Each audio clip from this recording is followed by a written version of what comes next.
नृसिंहकवचं वक्षे प्रह्लादेनोदितं पुरा सर्वारक्षाकरं पुण्यं सर्वोपद्रवनाशनम् सर्वसम्पत्करं चैव स्वर्गमोक्षप्रदायकं ध्यात्वा नृसिंहं देवेशं हेमसिंहासनस्थितम् विव्रतास्यं त्रिनयनं शरदिन्दुसुमप्रभं लक्ष्म्यालिङ्गितवामाङ्गं विभूतिभिरुपाश्रितं चतुर्भुजं कोमलाङ्गं स्वर्णकुण्डलाशोभितं सरोजशोभितोरस्कं रत्नकेयूरमुद्रितं तप्तकाञ्चनसङ्काशं पीतनिर्मलवाससं इन्द्रादिसुरमौलिस्थ स्फुरन्माणिक्यदीप्तिभिः विराजित पदद्वन्द्वं शङ्खचक्रादिहेतिभिः गरुत्मता सविनयं स्तूयमानं मुदान्वितं स्वहृत्कमलसंवासं कृत्वा तु कवचं पठे नृसिंहो मे शिरः पातु लोकरक्षात्मसम्भव सर्वगोपीस्तम्भवासः फालं मे रक्षतु ध्वनिं नृसिंहो मे दृशौ पातु सोमसूर्याग्निलोचनः स्मृतिं मे पातु नृहारिर्मुनिवर्यस्तु ते प्रियः नासां मे सिंहानासस्तु मुखं लक्ष्मीमुखप्रियः सर्वविद्याधिपः पातु नृसिंहो रसनां मम वक्त्रं पात्विन्दुवदनः सदा प्रह्लादवन्दितः नृसिंहः पातु मे कण्ठं स्कन्धौ भूभरणान्तकृत् दिव्यास्त्रशोभितभुजो नृसिंहः पातु मे भुजौ करौ मे देववरदो नृसिंहः पातु सर्वतः हृदयं योगिसाध्यश्च निवासं पातु मे हरिः मध्यं पातु हिरण्याक्ष वक्षः कुक्षिविदारणः नाभिं मे पातु नृहरि स्वनाभि ब्रह्म संस्तुतः ब्रह्माण्डकोटयः कट्यां यस्यासौ पातु मे कटिं गुह्यां मे पातु गुह्यानां मन्त्राणां गुह्यरूपधृक् ऊरो मनोभवः पातु जानुनी नररूपधृक् जङ्घे पातु धराभार हर्ता ये सौनृकेसरी सुरराज्य प्रदः पातु पादौ मे नृहरीश्वरः सहस्रशीर्षः पुरुषः पातु मे सर्वशस्तनुं महोग्रः पूर्वतः पातु महावीराग्रजोऽग्नितः महाविष्णुर्दक्षिणे तु महाज्वालस्तु नैऋतौ पश्चिमे पातु सर्वेषु दिशि मे सर्वतोमुखः नृसिंहः पातु वायव्यां सौम्यां भूषणविग्रहः ईशान्यां पातु भद्रो मे सर्वमङ्गलदायकः संसारभयदः पातु मृत्युर्मृत्युर्नृकेसरी इदं नृसिंहकवचं प्रह्लादमुखमण्डितं भक्तिमान्यः पठेन्नित्यं सर्वपापैः प्रमुच्यते पुत्रवान् धनवान् लोके दीर्घायुरुपजायते यं यं कामयते कामं तं तं प्राप्नोत्यसंशयम् सर्वत्र जयमाप्नोति सर्वत्र विजयी भवेत् भूम्यन्तरिक्षदेव्यानां ग्रहाणां विनिवारणम् कोरगसम्भूत विशापहरणं परं ब्रह्मा राक्षसयक्षाणां दूरोत्सारणकारणम् भूर्जे वा तालपत्रे वा कवचं लिखितं शुभं करमूले धृतं येन सिद्धेयुः कर्मसिद्धयः देवासुरमनुष्येषु स्वमेवाजयं लभेत् एकसन्ध्यं त्रिसन्ध्यं वा यः पठेन्नियतो नरः सर्वमङ्गलमाङ्गल्यं भुक्तिं मुक्तिं च विन्दति त्वात्रिंशच्च सहस्राणि पठेच्छुद्धात्मना नृणाम् कवचस्यास्य मन्त्रस्य मन्त्रसिद्धिः प्रजायते अनेन मन्त्रराजेन कृत्वा भस्माभिमन्त्रणम् तिलकं विन्यसेद्यस्तु तस्याग्रह भयं हरे त्रिवारं जपमानस्तु दत्तं वार्यभिमन्त्र्य च प्राशयेत्यो नरो मन्त्रं नृसिंहध्यानमाचरेत् तस्य रोगाः प्रणश्यन्ति ये च स्युः कुक्षिसम्भवाः किमत्र बहुलोकैः नृसिंहसदृशो भवेत् मनसा चिन्तितं यत्तु स तच्चाप्नोत्यसंशयम्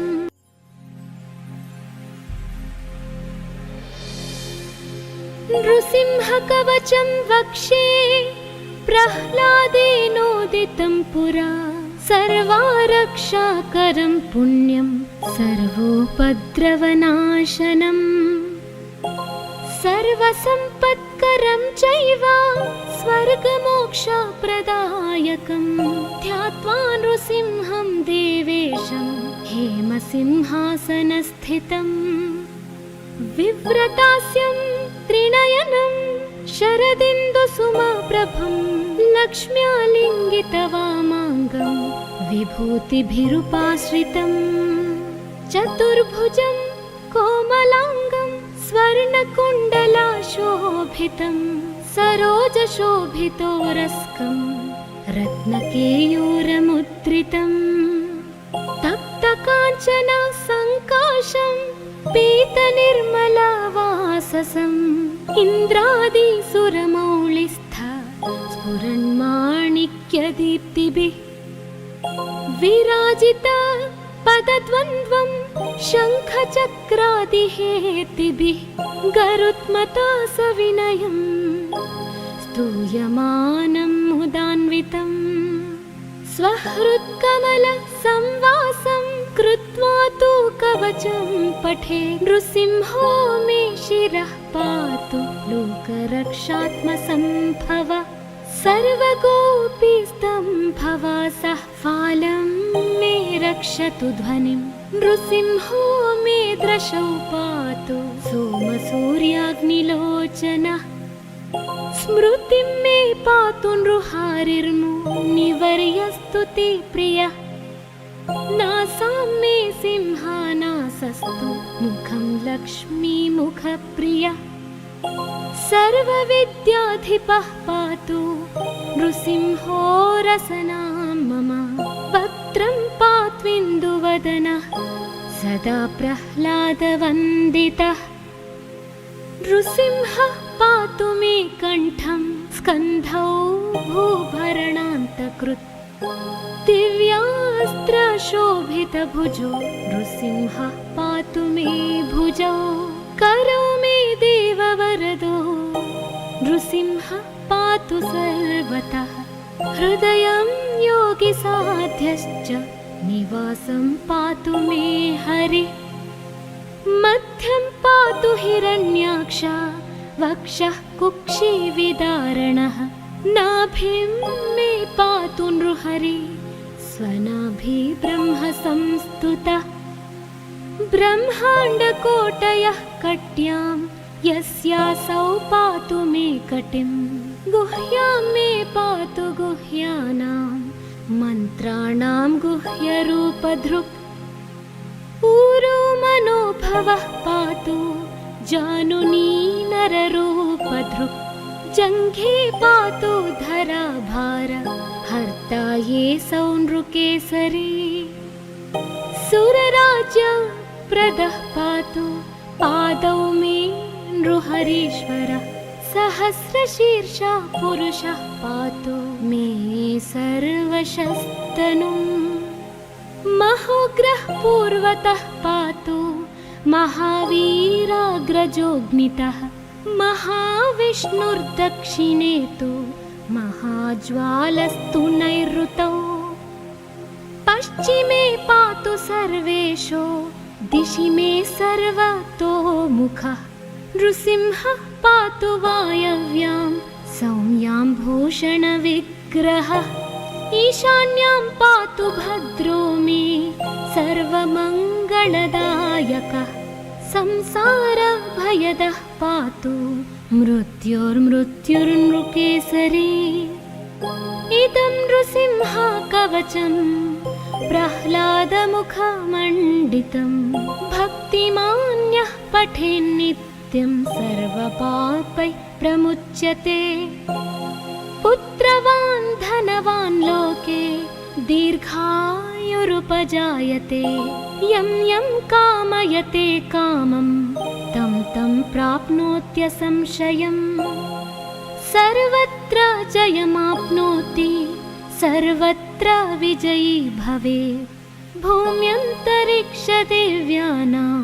ग्रहाणां विनिवारणम् वृश्चिकोरगसम्भूत विशापहरणं परं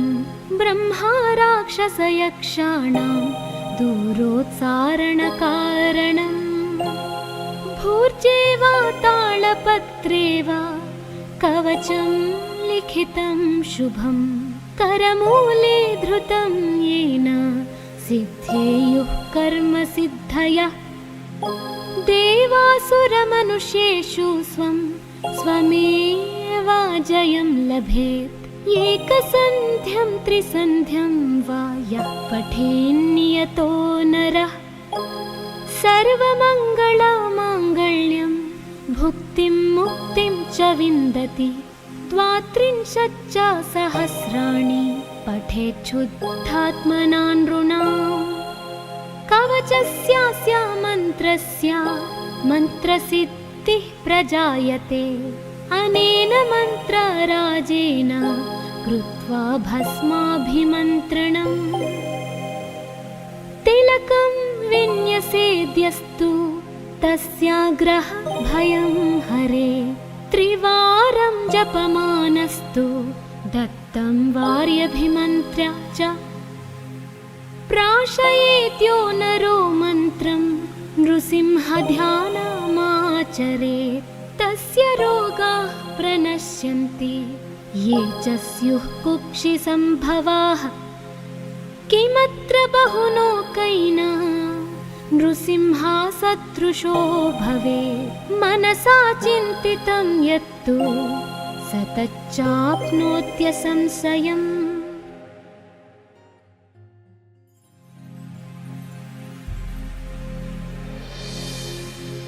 नृसिंहकवचं वक्षे प्रह्लादेनोदितं पुरा सर्वारक्षाकरं पुण्यं सर्वोपद्रवनाशनम् सर्वसम्पत्करं चैव स्वर्गमोक्षप्रदायकं ध्यात्वा नृसिंहं देवेशं हेमसिंहासनस्थितम् विव्रतास्यं त्रिनयनं शरदिन्दुसुमप्रभं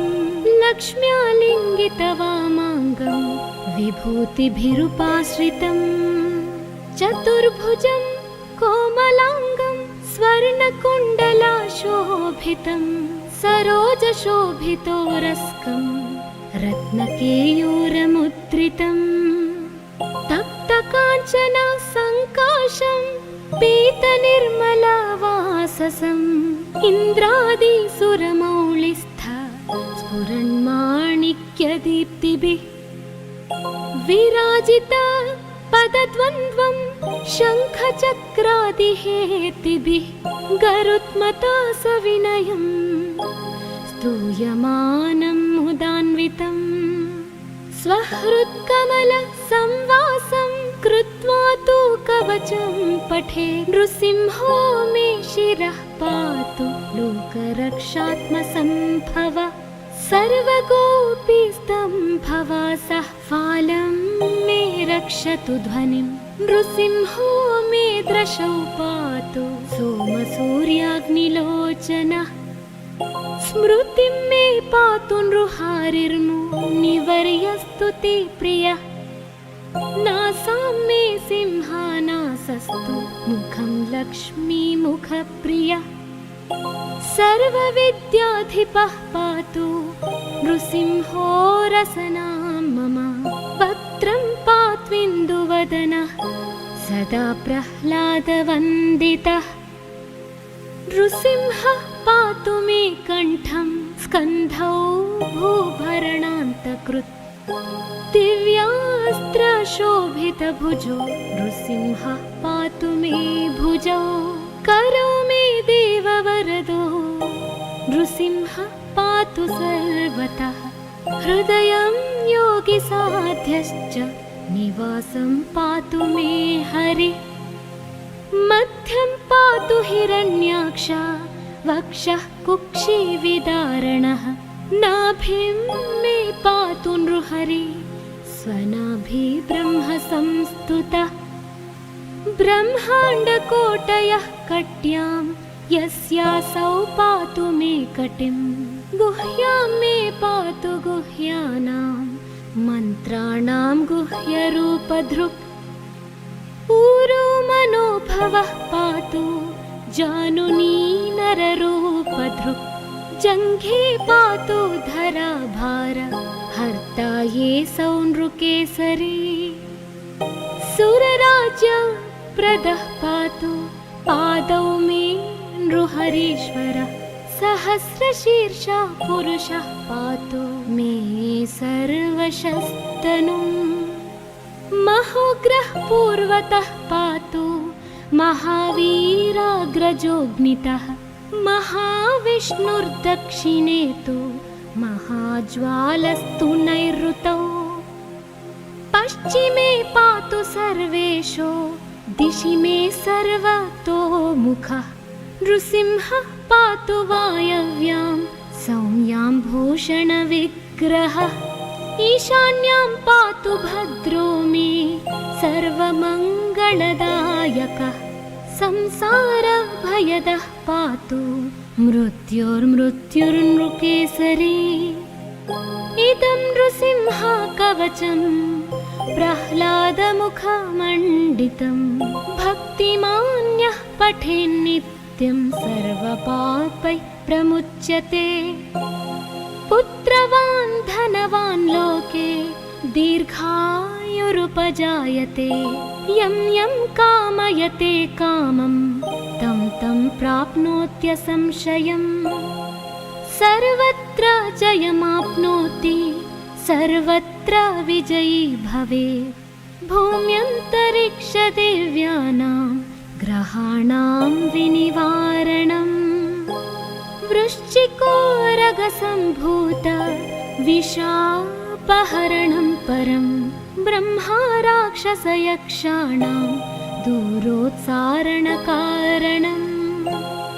भूर्जे वा तालपत्रे वा कवचं लिखितं शुभं करमूले धृतं येन सिद्धेयुः कर्मसिद्धयः देवासुरमनुष्येषु स्वं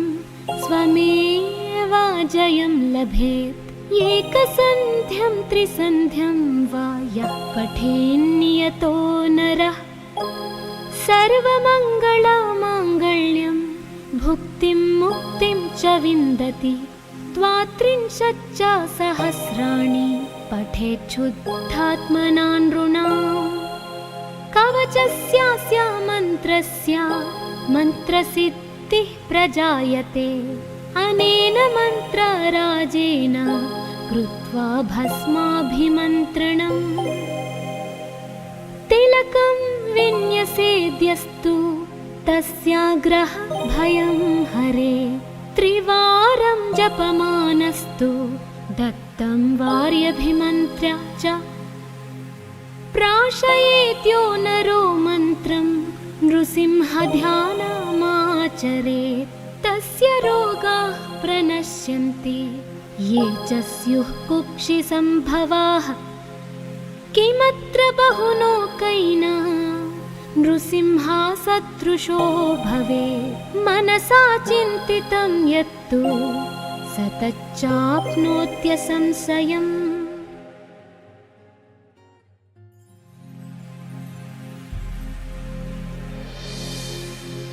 नृसिंहकवचं वक्षे प्रह्लादेनोदितं पुरा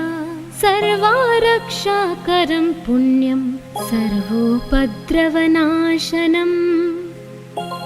सर्वसम्पत्करं चैव स्वर्गमोक्षप्रदायकं ध्यात्वा नृसिंहं देवेशं हेमसिंहासनस्थितम् विव्रतास्यं त्रिनयनं शरदिन्दुसुमप्रभं लक्ष्म्यालिङ्गितवामाङ्गं विभूतिभिरुपाश्रितम् चतुर्भुजं कोमलाङ्गं स्वर्णकुण्डलाशोभितं सरोजशोभितोरस्कं रत्नकेयूरमुद्रितम् तप्तकाञ्चन सङ्काशं पीतनिर्मलवाससम् इन्द्रादिसुरमौलिस्थ स्फुरन्माणिक्यदीप्तिभिः विराजित पदद्वन्द्वं शङ्खचक्रादिहेतिभिः गरुत्मता सविनयं स्तूयमानं मुदान्वितम् स्वहृत्कमलसंवासं कृत्वा तु कवचं पठे नृसिंहो मे शिरः पातु लोकरक्षात्मसम्भव सर्वगोपीस्तम्भवासः फालं मे रक्षतु ध्वनिं नृसिंहो मे दृशौ पातु सोमसूर्याग्निलोचनः स्मृतिं मे पातु नृहारिर्मुनिवर्यस्तु ते प्रियः नासां मे सिंहानासस्तु मुखं लक्ष्मीमुखप्रियः सर्वविद्याधिपः पातु नृसिंहो रसनां मम वक्त्रं पात्विन्दुवदनः सदा प्रह्लादवन्दितः नृसिंहः पातु मे कण्ठं स्कन्धौ भूभरणान्तकृत् दिव्यास्त्रशोभितभुजो नृसिंहः पातु मे भुजौ करो मे देववरदो नृसिंहः पातु सर्वतः हृदयं योगिसाध्यश्च निवासं पातु मे हरिः मध्यं पातु हिरण्याक्ष वक्षः कुक्षिविदारणः नाभिं मे पातु नृहरि स्वनाभि ब्रह्म संस्तुतः ब्रह्माण्डकोटयः कट्यां यस्यासौ पातु मे कटिं गुह्यां मे पातु गुह्यानां मन्त्राणां गुह्यरूपधृक् ऊरो मनोभवः पातु जानुनी नररूपधृक् जङ्घे पातु धराभार हर्ता ये सौनृकेसरी सुरराज्यप्रदः पातु पादौ मे नृहरीश्वरः सहस्रशीर्षा पुरुषः पातु मे सर्वशस्तनुम् महोग्रः पूर्वतः पातु महावीराग्रजोऽग्नितः महाविष्णुर्दक्षिणे तु महाज्वालस्तु नैऋतौ पश्चिमे पातु सर्वेशो दिशि मे सर्वतोमुखः नृसिंहः पातु वायव्यां सौम्याम्भूषणविग्रहः ईशान्यां पातु भद्रो मे सर्वमङ्गलदायकः संसारभयदः पातु मृत्युर्मृत्युर्नृकेसरी इदं नृसिंहकवचं प्रह्लादमुखमण्डितं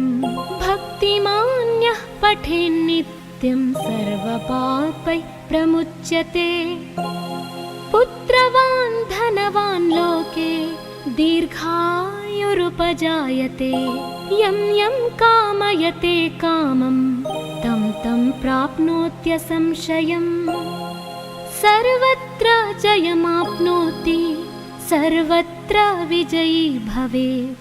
भूम्यन्तरिक्षदेव्यानां ग्रहाणां विनिवारणम् वृश्चिकोरगसम्भूत विशापहरणं परं ब्रह्मा राक्षसयक्षाणां दूरोत्सारणकारणम् भूर्जे वा तालपत्रे वा कवचं लिखितं शुभं करमूले धृतं येन सिद्धेयुः कर्मसिद्धयः देवासुरमनुष्येषु स्वं स्वमेव जयं लभेत् एकसन्ध्यं त्रिसन्ध्यं वा यः पठेन्नियतो नरः सर्वमङ्गलमाङ्गल्यं भुक्तिं मुक्तिं च विन्दति द्वात्रिंशच्च सहस्राणि पठेच्छुद्धात्मना नृणाम् कवचस्यास्य मन्त्रस्य मन्त्रसिद्धिः प्रजायते अनेन मन्त्रराजेन कृत्वा भस्माभिमन्त्रणम् तिलकं विन्यसेद्यस्तु तस्याग्रह भयं हरे त्रिवारं जपमानस्तु दत्तं वार्यभिमन्त्र्य च प्राशयेत्यो नरो मन्त्रं नृसिंहध्यानमाचरेत् तस्य रोगाः प्रणश्यन्ति ये च स्युः कुक्षिसम्भवाः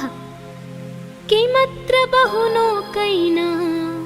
नृसिंहसदृशो भवेत् मनसा चिन्तितं यत्तु स तच्चाप्नोत्यसंशयम्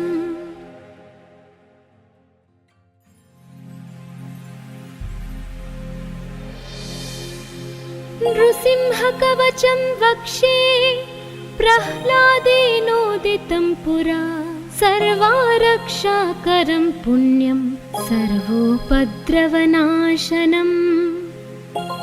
सर्वसम्पत्करं चैव स्वर्गमोक्षप्रदायकं ध्यात्वा नृसिंहं देवेशं हेमसिंहासनस्थितम् विव्रतास्यं त्रिनयनं शरदिन्दुसुमप्रभं लक्ष्म्यालिङ्गितवामाङ्गं विभूतिभिरुपाश्रितं चतुर्भुजं कोमलाङ्गं स्वर्णकुण्डलाशोभितं सरोजशोभितोरस्कं रत्नकेयूरमुद्रितं तप्तकाञ्चन सङ्काशं पीतनिर्मलवाससम् इन्द्रादिसुरमौलिस्थ स्फुरन्माणिक्यदीप्तिभिः विराजित पदद्वन्द्वं शङ्खचक्रादिहेतिभिः गरुत्मता सविनयं स्तूयमानं मुदान्वितं स्वहृत्कमलसंवासं कृत्वा तु कवचं पठे नृसिंहो मे शिरः पातु लोकरक्षात्मसम्भव सर्वगोपीस्तम्भवासः फालं मे रक्षतु ध्वनिं नृसिंहो मे दृशौ पातु सोमसूर्याग्निलोचनः स्मृतिं मे पातु नृहारिर्मुनिवर्यस्तु ते प्रियः नासां मे सिंहानासस्तु मुखं लक्ष्मीमुखप्रियः सर्वविद्याधिपः पातु नृसिंहो रसनां मम। वक्त्रं पात्विन्दुवदनः सदा प्रह्लादवन्दितः। नृसिंहः पातु मे कण्ठं स्कन्धौ भूभरणान्तकृत्। दिव्यास्त्रशोभितभुजो नृसिंहः पातु मे भुजौ। करो मे देववरदो नृसिंहः पातु सर्वतः। हृदयं योगिसाध्यश्च निवासं पातु मे हरिः। मध्यं पातु हिरण्याक्ष वक्षः कुक्षिविदारणः। नाभिं मे पातु नृहरि स्वनाभि ब्रह्म संस्तुतः। ब्रह्माण्डकोटयः कट्यां यस्यासौ पातु मे कटिं। गुह्यां मे पातु गुह्यानां मन्त्राणां गुह्यरूपधृक्। ऊरो मनोभवः पातु जानुनी नररूपधृक्। जङ्घे पातु धराभार हर्ता ये सौनृकेसरी। सुरराज्यप्रदः पातु पादौ मे नृहरीश्वरः। सहस्रशीर्षा पुरुषः पातु मे सर्वशस्तनुम्। महोग्रः पूर्वतः पातु महावीराग्रजोऽग्नितः। महाविष्णुर्दक्षिणे तु महाज्वालस्तु नैऋतौ। पश्चिमे पातु सर्वेशो दिशि मे सर्वतोमुखः। नृसिंहः पातु वायव्यां सौम्यां भूषणविग्रहः। ईशान्यां पातु भद्रो मे सर्वमङ्गलदायकः। संसारभयदः पातु मृत्युर्मृत्युर्नृकेसरी। इदं नृसिंहकवचं प्रह्लादमुखमण्डितं। भक्तिमान्यः पठेन्नित्यं सर्वपापैः प्रमुच्यते। पुत्रवान् धनवान् लोके दीर्घायुरुपजायते। यं यं कामयते कामं तं तं प्राप्नोत्यसंशयम्। सर्वत्र जयमाप्नोति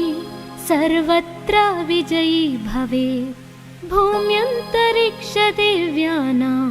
ग्रहाणां विनिवारणम्। वृश्चिकोरगसम्भूत विशापहरणं परं। ब्रह्मा राक्षसयक्षाणां दूरोत्सारणकारणम्। भूर्जे वा तालपत्रे वा कवचं लिखितं शुभं। करमूले धृतं येन सिद्धेयुः कर्मसिद्धयः। देवासुरमनुष्येषु स्वं स्वमेव जयं लभेत्। एकसन्ध्यं त्रिसन्ध्यं वा यः पठेन्नियतो नरः। सर्वमङ्गलमाङ्गल्यं भुक्तिं मुक्तिं च विन्दति। द्वात्रिंशच्च सहस्राणि पठेच्छुद्धात्मना नृणाम्।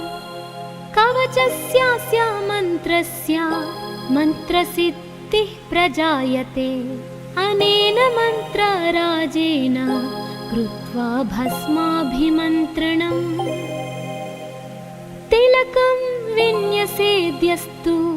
तस्याग्रह भयं हरे। त्रिवारं जपमानस्तु दत्तं वार्यभिमन्त्र्या च। प्राशयेत्यो नरो मन्त्रं नृसिंहध्यानमाचरेत्। तस्य रोगाः प्रणश्यन्ति ये च स्युः कुक्षिसम्भवाः। किमत्र बहुलोकैना नृसिंहसदृशो भवेत्। मनसा चिन्तितं यत्तु स तच्चाप्नोत्यसंशयम्।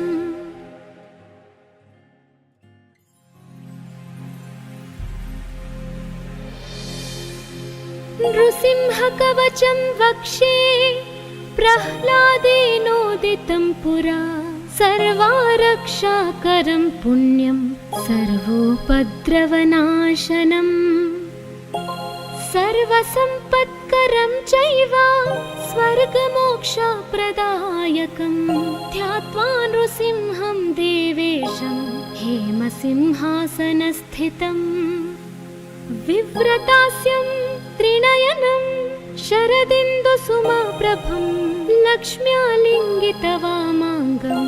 विभूतिभिरुपाश्रितम् चतुर्भुजं कोमलाङ्गं स्वर्णकुण्डलाशोभितं सरोजशोभितोरस्कं रत्नकेयूरमुद्रितं तप्तकाञ्चन सङ्काशं पीतनिर्मलवाससम्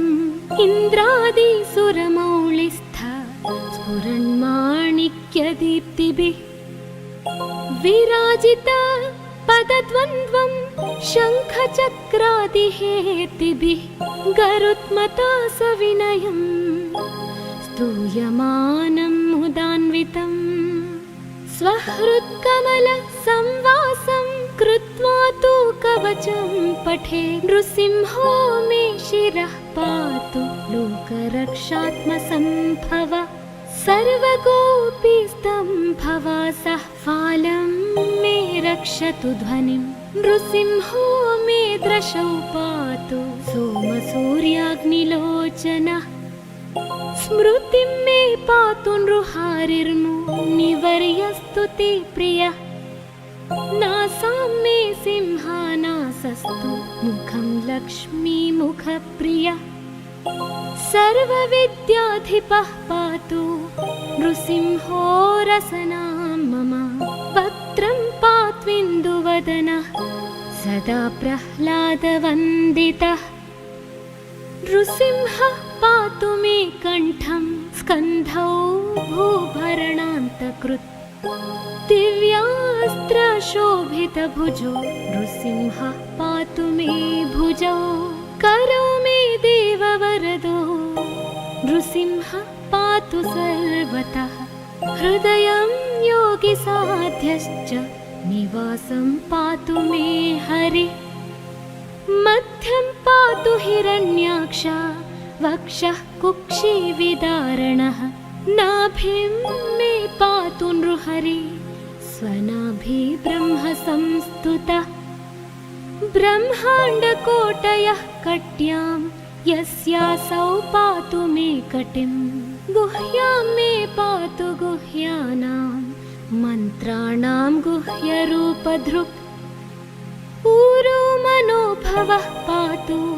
जानुनी नररूपधृक् जङ्घे पातु धराभार हर्ता ये सौनृकेसरी सुरराज्य प्रदः पातु पादौ मे नृहरीश्वरः सहस्रशीर्षः पुरुषः पातु मे सर्वशस्तनुम् महोग्रः पूर्वतः पातु महावीराग्रजोऽग्नितः महाविष्णुर्दक्षिणे तु महाज्वालस्तु नैऋतौ पश्चिमे पातु सर्वेषु दिशि मे सर्वतोमुखः नृसिंहः पातु वायव्यां सौम्यां भूषणविग्रहः ईशान्यां पातु भद्रो मे सर्वमङ्गलदायकः संसारभयदः पातु मृत्युर्मृत्युर्नृकेसरी इदं नृसिंहकवचं प्रह्लादमुखमण्डितं भक्तिमान्यः पठेन्नित्यं सर्वपापैः प्रमुच्यते पुत्रवान् धनवान् लोके दीर्घायुरुपजायते यं यं कामयते कामं तं तं प्राप्नोत्यसंशयम् सर्वत्र जयमाप्नोति सर्वत्र विजयी भवेत् भूम्यन्तरिक्षदेव्यानां ग्रहाणां विनिवारणम् वृश्चिकोरगसम्भूत विषापहरणं परं ब्रह्मा राक्षसयक्षाणां दूरोत्सारणकारणम् भूर्जे वा तालपत्रे वा कवचं लिखितं शुभं करमूले धृतं येन सिद्धेयुः कर्मसिद्धयः देवासुरमनुष्येषु स्वमेवाजयं लभेत् एकसन्ध्यं त्रिसन्ध्यं वा यः पठेन्नियतो नरः सर्वमङ्गलमाङ्गल्यं भुक्तिं मुक्तिं च विन्दति द्वात्रिंशच्च सहस्राणि पठेच्छुद्धात्मना नृणाम् कवचस्यास्य मन्त्रस्य मन्त्रसिद्धिः प्रजायते अनेन मन्त्रराजेन कृत्वा भस्माभिमन्त्रणम् तिलकं विन्यसेद्यस्तु तस्याग्रह भयं हरे त्रिवारं जपमानस्तु दत्तं वार्यभिमन्त्र्य च प्राशयेत्यो नरो मन्त्रं नृसिंहध्यानमाचरेत् तस्य रोगाः प्रणश्यन्ति ये च स्युः कुक्षिसम्भवाः किमत्र बहुलोकैः नृसिंहसदृशो भवेत् मनसा चिन्तितं यत्तु स तच्चाप्नोत्यसंशयम्।